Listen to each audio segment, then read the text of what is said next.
کیا مروجہ انداز پر جشن ولادت صحابہ، تابعین، تبع تابعین کے ادوار میں بھی منایا جاتا تھا؟ یہ ایک عوامی وسوسہ ہے، برائے کرم اس وسوسے کا جواب ارشاد فرما دیجیے۔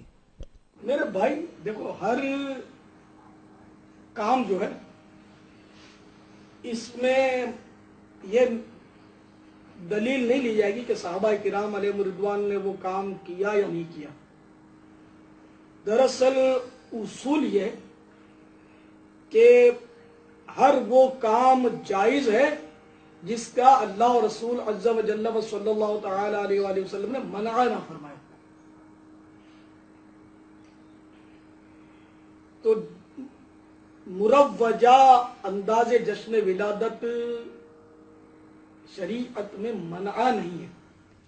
ہر کام میں یہ دلیل نہیں لی جائے گی کہ صحابہ نے یہ کیا یا نہیں کیا۔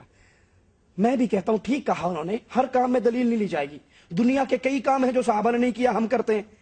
دنیا کے کئی کام ہیں جو صحابہ نے نہیں کیے، ہم جہاز میں سفر کرتے ہیں، سائیکلیں چلاتے ہیں، گاڑیاں چلاتے ہیں، یہ صحابہ نے نہیں کیا۔ لیکن جس کام کو دین محمد کہو گے، اگر وہ کام نبی اور اس کے صحابہ نے نہیں کیا، رب محمد کی قسم وہ دین نہیں ہو سکتا۔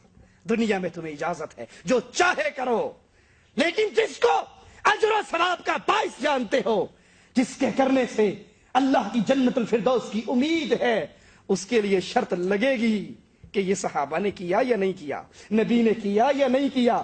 فَإِنْ آمَنُوا بِمِثْلِ مَا آمَنْتُمْ بِهِ فَقَدِ اهْتَدَوْا، اگر تم ایمان لاؤ جیسے محمد کے صحابہ ایمان لائے صلی اللہ علیہ وسلم، پھر تم ہدایت یافتہ ہو۔ ہر کام میں تو واقعی نہیں دیکھا جائے گا صحابہ نے کیا یا نہیں، لیکن دین کے مسئلے میں دیکھا جائے گا۔ اگر یہ دین ہوتا، نبی عمل کرتے، نبی کے صحابہ اس کو سن کر عمل کرتے۔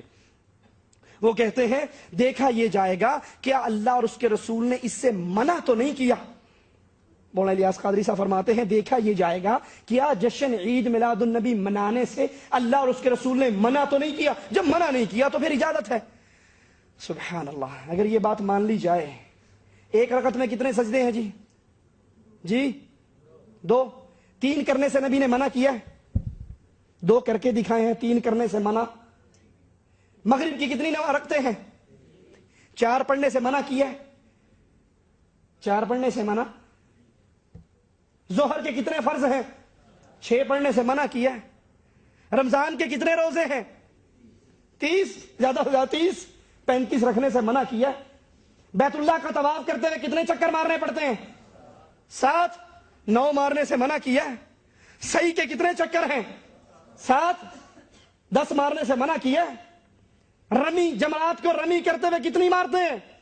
7، 20 مارنے سے منع کیا ہے۔ اگر یہ دروازہ کھولو گے تو پھر کوئی چیز بھی باقی؟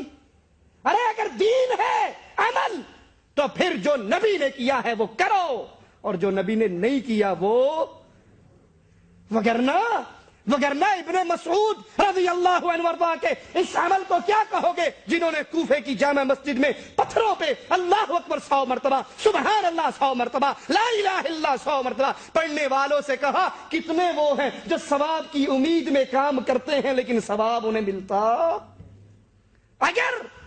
اگر صرف یہی دیکھا جائے شریعت کے اندر، دنیا کی بات نہیں کر رہا، شریعت کے اندر کہ اسے منع نہیں ہے، تو پتھروں پہ لا الہ الا پڑھنے سے منع کیا نبی نے؟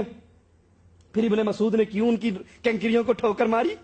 کیوں کہا ابھی تو نبی کے برتن نہیں ٹوٹے؟ ارے شریعت نام ہے، قال اللہ وقال الرسول، اللہ نے یہ کہا اور امام الانبیاء نے یہ کر کے دکھایا، صحابہ نے اس پہ عمل کر کے دکھایا۔ یہ لڑی سلسلہ ہم تک پہنچ رہا ہے، جو نبی نے نہیں کیا وہ دین نہیں بن سکتا۔